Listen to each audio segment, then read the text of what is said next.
Since versus for. As both of these terms are used when talking about time, they often cause confusion for many English learners. Let's take a closer look. The word since is used when referring to a point or exact moment in time. For example, I have been living in this house since 2005. 2005 is a point or exact moment in time, and therefore we need to use since. For, however, is used with a period or duration of time, such as in this example.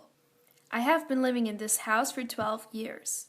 12 years is a duration of time, and therefore we need to use for. To find out which of the two you need to use in a sentence, look at whether you are talking about an exact point in time or rather a duration of time. That's it for today, and see you next time.